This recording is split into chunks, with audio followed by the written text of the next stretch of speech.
ప్రజలకు స్వేచ్ఛను, ప్రజలకు సామాజిక న్యాయాన్ని, ప్రజలకు సమానమైన అవకాశాలు ఇవ్వడానికి సర్వం కోల్పోయి వాళ్ళ అండగా నిలబడ్డ సమాజం తెలంగాణ సమాజం.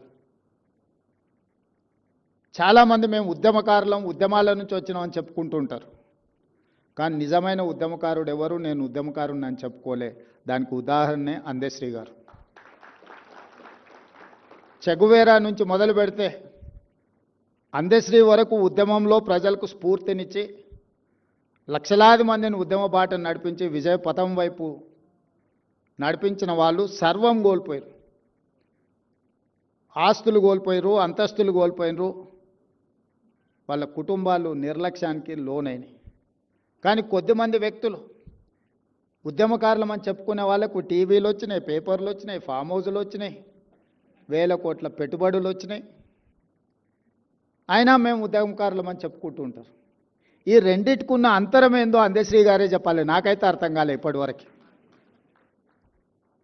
మేము ఉద్యమాన్ని కూడా ఆసరగా చేసుకున్న రాజకీయ నాయకులమే అని నేను అనుకుంటా తప్పితే ఉద్యమకారులు అనే గొప్ప పదాన్ని మాకు మేము ఆపాదించుకుంటే అది సరైనది కాదేమో అని నేను అనుకుంటా. రాజకీయ ఉద్యమం నేపథ్యంలో రాజకీయ ప్రయోజనాన్ని అంచనా వేసుకొని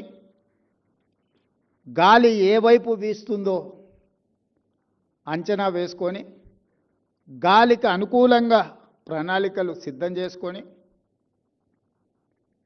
పేరుబంధం పేగుబంధం తెంచుకొని దేశానికే నాయకత్వం కావాలి, నాయకుడు కావాలని దురాశతోని బయలుదేరి ఉన్నది పోయింది, ఉంచుకుంది పోయింది అనే పరిస్థితులు ఈరోజు రాష్ట్రంలో రావడం జరిగింది. కానీ ఓ అందశ్రీ, ఓ గద్దర్ వాళ్ళు ఏం ఆశించలే, ప్రజల స్వేచ్ఛను ఆశించారు. ప్రజల భావన, ప్రజల యొక్క ఆలోచన, ప్రజలకు ప్రేరణనివ్వాలి, ప్రేరేపితం చేయాలి, ప్రజల్ని నడిపించాలన్న ఒక సంకల్పంతో వాళ్ళు ముందుకు నడిపించారు. అందుకే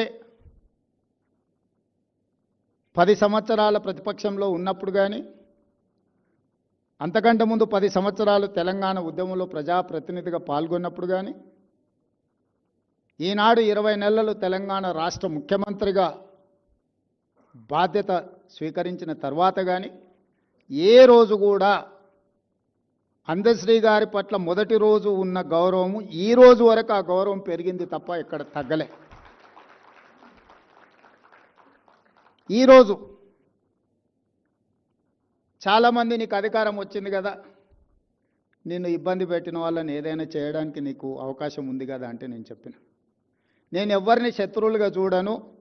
నేను శత్రువుగా చూడాలంటే కూడా వాళ్ళకి ఆ గొప్పతనం ఉండాలి, ఆ స్థాయి కూడా ఉండాలి. నేను ఒక సామాన్యమైన గ్రామీణ ప్రాంతం నుంచి, వ్యవసాయ కుటుంబం నుంచి సరిగ్గా 17 సంవత్సరాలు 2006లో జిల్లా పరిషత్ మెంబర్గా ఇండిపెండెంట్గా గెలిచిన, 2007లో ఎమ్మెల్సీగా ఇండిపెండెంట్గా గెలిచిన, 2009లో మొదటిసారి ఎమ్మెల్యేగా గెలిచిన, 2014 రెండోసారి ఎమ్మెల్యేగా గెలిచిన, 2019లో పార్లమెంట్ సభ్యుడు, దేశంలోనే పెద్ద పార్లమెంట్ నియోజకవర్గమైన మల్కాజ్గిరి పార్లమెంట్ సభ్యుడిగా గెలిచిన, 2023లో తెలంగాణ రాష్ట్రానికి ముఖ్యమంత్రిగా కాగలిగింది.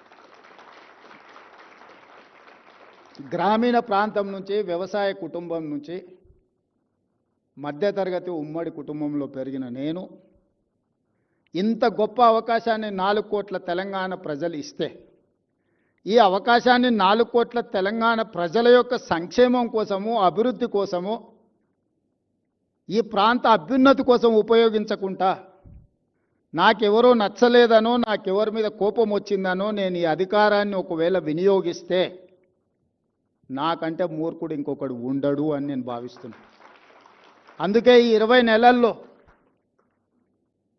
20 నెలల్లో వాళ్ళు చేసుకున్న పాపాలకు వాళ్ళు పోతారని నేను కర్మ సిద్ధాంతాన్ని ఎక్కువ నమ్ముతా. మనం చేసుకున్నది మన ఎంబడి వస్తుంది, ఎవరెంత చేస్తే వాళ్ళకి అంత వస్తుంది, వాళ్ళు అనుభవిస్తారని నేను ఎక్కువ నమ్ముతా. నేను అప్పుడప్పుడు ప్రతి వారానికి ఒక్కసారి అయినా 1 గంట 2 గంటలో ఈ వారంలో ఏమేం చేసినా, ఏమైనా మంచి పనులు చేసినా, ఏదైనా కోపం వచ్చి రాజుగారు లాంటి వాళ్ళ మీద ఏమైనా కోపగించుకున్నానంటే దాన్ని బ్యాలెన్స్ చేయడానికి మళ్ళీ ఏదో ఒక ప్రయత్నం చేస్తా. అప్పుడప్పుడు వస్తు